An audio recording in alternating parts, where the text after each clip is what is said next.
So, good afternoon. Today was the third time I met President Xi in just over 1 year. And I think this reflects the importance we both attribute to EU-China relations. Once again, we had an open and honest exchange and discussion on points where we see eye to eye and on points where we have differences. And our topics range from geopolitical issues to climate change and, of course, our economic relations. Now, together with President Macron, the first topic where we exchanged views on was the geopolitical situation. We especially discussed Ukraine and the conflicts in the Middle East. We agree that Europe and China have a shared interest in peace and security.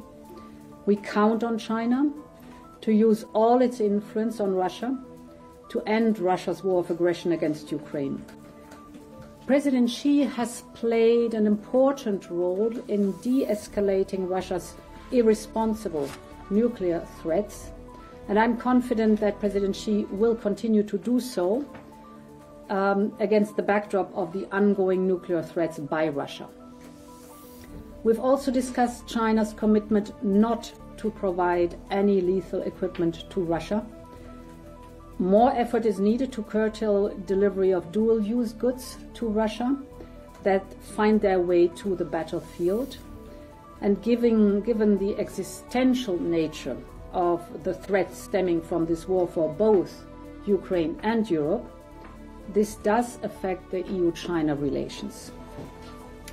Finally, we discussed the situation in the Middle East, which is of great concern for both of us. No effort can be spared in de-escalating tensions and preventing a wider conflict in the region. Once again, we call for a ceasefire and for the release of all hostages, and we continue to work to provide all humanitarian support possible while working for a two-state solution.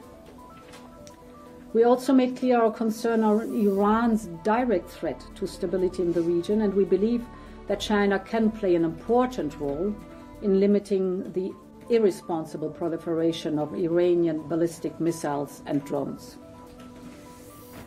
We also discussed our economic and trade relationship. It is one of the most important in the world.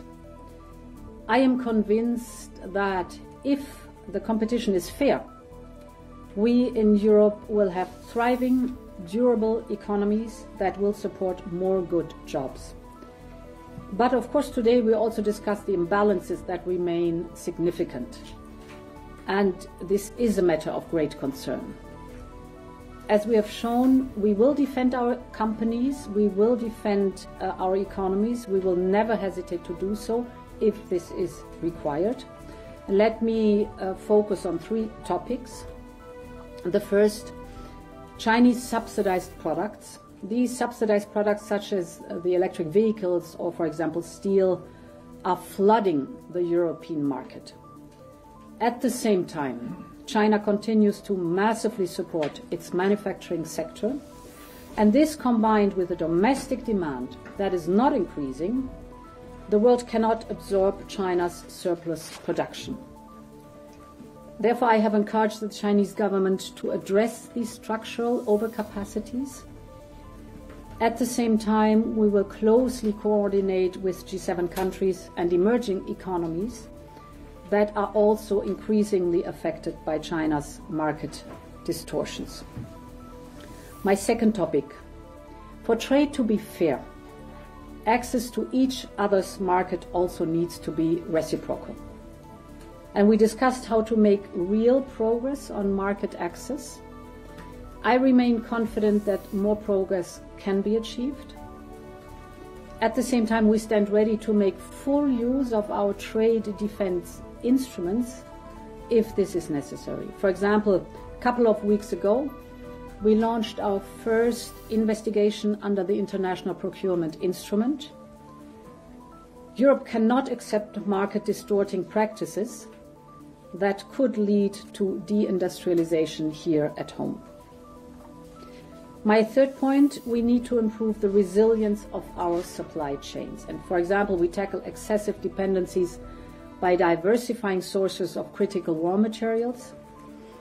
This is why we have negotiated several agreements to widen the number of countries from which we obtain critical raw materials. This is basically de-risking in practice.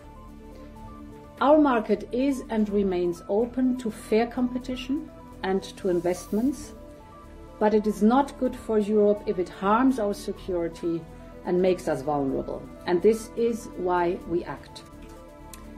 To conclude, the EU-China relations is a complex relationship. We approach it clear-eyed, constructively and responsibly, because a China that plays fair is good for all of us.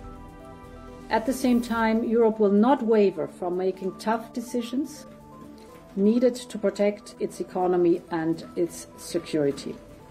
So, with that, we're looking forward to celebrate next year the 50th anniversary of the EU-China relations, and I thank you for your attention.